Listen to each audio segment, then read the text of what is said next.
കാർഷിക വാർത്തകൾ. ഉത്സവാഘോഷങ്ങൾക്ക് മുന്നോടിയായി കുരുമുളകിന് മേലത്തിനും വിപണിയിൽ ചൂടേറി. പച്ചത്തേങ്ങയ്ക്ക് വിലയില്ലെങ്കിലും കരിക്കിന് നല്ല കാലം. ഹോളി ആഘോഷങ്ങളുടെ മുന്നോടിയായി കുരുമുളക് സംഭരിക്കാൻ അന്തർ സംസ്ഥാന വാങ്ങലുകാർ ഉത്സാഹം കാണിച്ചു. തുടർച്ചയായ ദിവസങ്ങളിൽ വില ഉയർത്തി ചരക്ക് സംഭരണത്തിന് ഇടപാടുകാർ മത്സരിച്ചത് വിളവെടുപ്പ് വേളയിലും ഉൽപ്പന്ന വിപണിയെ ശക്തമാക്കി. ആദ്യഘട്ട വിളവെടുപ്പിൽ കുരുമുളക് ഉൽപാദനം നേരത്തെ പ്രതീക്ഷിച്ചതിലും കുറഞ്ഞതായാണ് സൂചന. ഉൽപാദന കേന്ദ്രങ്ങളിലെ ചെറുകിട വിപണികളിൽ വരവ് നടപ്പ് സീസണിൽ ചുരുങ്ങിയെന്ന് വ്യാപാരികൾ. അൺഗാർബിൾഡ് കുരുമുളക് 66,000 രൂപയിലും ഗാർബിൾഡ് 68,000 രൂപയിലുമാണ്. ഉത്സവാഘോഷവേളയിലെ ഡിമാൻഡ് മുൻനിർത്തി ഏലയ്ക്കയ്ക്ക് ആഭ്യന്തര വിദേശ ഇടപാടുകളിൽ നിന്നും നല്ല പ്രതികരണം.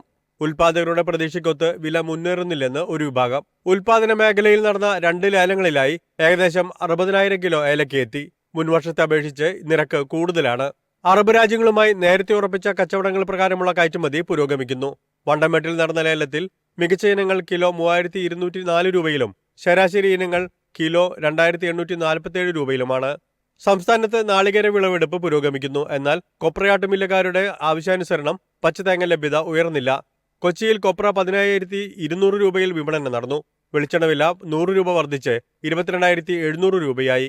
പകൽ താപനില ഉയരുന്നതിനോടൊപ്പം വിപണികളിൽ കരിക്കിനും ആവശ്യം വർദ്ധിച്ചു. തമിഴ്നാട്ടിൽ നിന്നുള്ള വരവ് ശക്തമാണെങ്കിലും വിപണികളിൽ നാടൻ കരിക്കിനും ആവശ്യക്കാർ കൂടി. ഇതോടെ നിരക്ക് 50-60 രൂപ വരെ കയറി. കാലാവസ്ഥ കണക്കിലെടുത്താൽ അടുത്ത 2 മാസങ്ങളിലും കരിക്ക് വിൽപ്പന കൂടാം. News desk MyFin TV.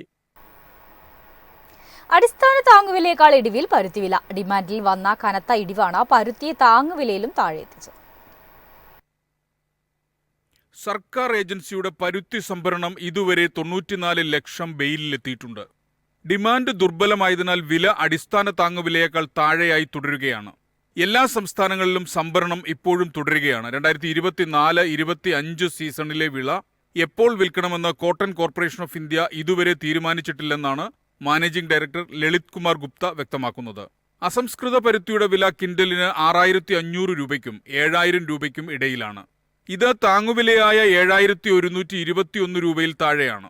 Cotton association of ഇന്ത്യയുടെ ഡാറ്റ പ്രകാരം 2024-25 വിള സീസണിലെ മൊത്തം വിപണി വരവ് മാർച്ച് 1 വരെ 170 കിലോഗ്രാം വീതമുള്ള 216 ലക്ഷം ബെയിലുകളായിരുന്നു. വിളവ് മുൻപ് കണക്കാക്കിയതിനേക്കാൾ കുറഞ്ഞാണ് പുനർനിർവചിച്ചിരിക്കുന്നത്. പരുത്തിക്ക് നല്ല കാലമല്ലെങ്കിലും പരുത്തി വിത്തിന് വിപണിയിൽ കിൻഡലിന് 3,400 രൂപ വരെ ലഭിക്കുന്നുണ്ടെന്നാണ് വിലയിരുത്തൽ. News desk MyFin TV. വേനൽ ആരംഭിച്ചതോടെ ക്ഷീര കർഷകർ പ്രതിസന്ധിയിൽ. തീറ്റപ്പുല്ലിന്റെ ലഭ്യത കുറവും ജലക്ഷാമവും കർഷകരെ വലയ്ക്കും. വേനൽ ആരംഭിച്ചതോടെ മറ്റ് കാർഷിക മേഖലയ്ക്കൊപ്പം ക്ഷീര കർഷകരും പ്രതിസന്ധി നേരിടുകയാണ്. വേനൽ ശക്തമാകുന്നതോടെ തീറ്റപ്പുല്ലിന്റെ ലഭ്യത കുറയും. വേനൽ മഴ കാര്യമായി ലഭിച്ചില്ലെങ്കിൽ ജലക്ഷാമവും ക്ഷീരമേഖലയെ ബാധിക്കും. പച്ചപ്പുല്ലും കാലിത്തീറ്റയും ധാരാളം ജലവും കന്നുകാലി വളർത്തലിന് ആവശ്യമാണ്. വൈക്കോലിനെ മാത്രം ആശ്രയിക്കുന്നതും പാലുൽപാദനത്തെ ബാധിക്കും. ചെറുകിട ക്ഷീര കർഷകർക്കും ഫാം ഉടമകൾക്കുമെല്ലാം വേനൽക്കാലം പ്രതിസന്ധി നിറഞ്ഞതാണ്. പാലുൽപാദനത്തിന് ആനുപാതികമായി വേനൽക്കാല ഇൻസെന്റീവ് ലഭിക്കുന്നുണ്ട്. എന്നാൽ പ്രതിസന്ധിക്ക് പരിഹാരമാകുന്നില്ലെന്നാണ് കർഷകരുടെ പക്ഷം. വേനൽ മഴ കൃത്യമായ ഇടവേളകളിൽ ലഭിച്ചാൽ ക്ഷീരമേഖലയും ഒപ്പം മറ്റ് കാർഷിക മേഖലകൾക്കും വലിയ പരിക്കില്ലാതെ പിടിച്ചു നിൽക്കാൻ കഴിയും. കൂടാതെ വേനലിൽ കന്നുകാലികൾക്ക് സൂര്യാഘാതമേൽക്കുന്നത് പോലുള്ള പ്രശ്നങ്ങളും കർഷകരെ ആശങ്കയിലാക്കുന്നുണ്ട്. News desk MyFin TV. ഇന്ത്യയിലെ ഗോതമ്പിന്റെ ഇറക്കുമതി തീരുവ കുറയ്ക്കണമെന്ന ആവശ്യം. കാലാവസ്ഥാ അനിശ്ചിതത്വങ്ങൾ ലഭ്യത കുറയ്ക്കുന്നതായി ഗോതമ്പ് സംസ്കരണ വ്യവസായം. ഗോതമ്പിന്റെ ഇറക്കുമതി തീരുവ കുറയ്ക്കാൻ സർക്കാർ തയ്യാറാകണമെന്ന ആവശ്യവുമായി രംഗത്തെത്തിയിരിക്കുകയാണ് ഗോതമ്പ് സംസ്കരണ വ്യവസായം. കാലാവസ്ഥാ അനിശ്ചിതത്വം, വിലയിലെ ചാഞ്ചാട്ടവും ഊഹക്കച്ചവടവും വർദ്ധിച്ചിരിക്കുന്ന സാഹചര്യത്തിലുമാണ് ഈ നിലപാട്. ലഭ്യത വർദ്ധിപ്പിക്കുന്നതിനും ഊഹക്കച്ചവടം നിയന്ത്രിക്കുന്നതിനുമായി 2 മുതൽ 3 ദശലക്ഷം ടൺ വരെ ഗോതമ്പ് ഇറക്കുമതി ചെയ്യുമെന്നാണ് വ്യവസായ മേഖല പ്രതീക്ഷിക്കുന്നത്. രാജ്യത്ത് ആവശ്യത്തിന് ഗോതമ്പ് സ്റ്റോക്ക് ഉണ്ടെന്നും പൊതുവിപണി വിൽപ്പന പദ്ധതികൾ പോലുള്ള സർക്കാർ പദ്ധതികളുടെ നേട്ടങ്ങൾ ഉപഭോക്താക്കൾക്ക് കൈമാറി പണപ്പെരുപ്പ സമ്മർദ്ദങ്ങൾ തടയാൻ വ്യവസായ മേഖല ശ്രമിക്കണമെന്നുമാണ് സർക്കാർ വാദം. ആട്ട, റവ, മൈദ തുടങ്ങിയ ഗോതമ്പ് ഉൽപ്പന്നങ്ങളുടെ കയറ്റുമതിയും ഗോതമ്പ് സംസ്കരണ മേഖല ആവശ്യപ്പെട്ടിട്ടുണ്ട്. 2022 ഉഷ്ണതരംഗങ്ങൾ ഇന്ത്യയുടെ ഗോതമ്പ് ഉൽപാദനം കുറച്ചതിനു ശേഷം ആട്ട ഒഴികെയുള്ള എല്ലാ ഗോതമ്പ് ഉൽപ്പന്നങ്ങളുടെയും കയറ്റുമതി ഇന്ത്യ നിരോധിച്ചിരുന്നു. News desk MyFin TV. സംസ്ഥാനത്തെ നെല്ലുൽപാദനം കുറഞ്ഞു. ഉൽപാദനക്ഷമതയും കൃഷി വിസ്തൃതിയിലെ ഇടിവുമാണ് പ്രധാന കാരണം. തൊട്ടു മുൻ വർഷത്തേക്കാൾ ഉൽപാദനത്തിൽ 10.5% കുറവാണ് സാമ്പത്തിക വർഷം രേഖപ്പെടുത്തിയത്. ഉൽപാദനക്ഷമതയിലും വിസ്തൃതിയിലുമുണ്ടായ ഇടിവാണ് ഉൽപാദനം കുറയാൻ കാരണമായത്. എന്നാൽ 2023-24 രാജ്യത്തെ നെല്ലുൽപാദനത്തിൽ 20.7 ലക്ഷം ടണ്ണിന്റെ വർധനയുണ്ടായപ്പോഴാണ് കേരളത്തിൽ 62,400 ടൺ കുറഞ്ഞത്.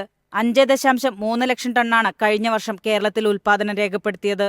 ഒരു വർഷം കൊണ്ട് നെൽവയൽ വിസ്തൃതിയിൽ 5.9% കുറവുണ്ടായി. മൊത്തം കൃഷിയുടെ 1.7% നെൽകൃഷി. സംഭരണവുമായി ബന്ധപ്പെട്ട പ്രശ്നങ്ങൾ മൂലം കൃഷി ഇറക്കാൻ വിമുഖത കാട്ടുകയാണ് കർഷകർ. കൂടാതെ ഉയർന്ന കൂലിയും ഉൽപാദന ചെലവും കർഷകർക്ക് ഇരട്ടി ബാധ്യത വരുത്തുന്നുണ്ട്. കാലാവസ്ഥാ വെല്ലുവിളികളാണ് കർഷകർ ചൂണ്ടിക്കാട്ടുന്ന മറ്റൊരു പ്രശ്നം. കനത്ത മഴയും കൊടും വരൾച്ചയും കൃഷിനാശം വർദ്ധിപ്പിക്കുന്നു. News desk MyFin TV. കമ്പോള നിലവാരം.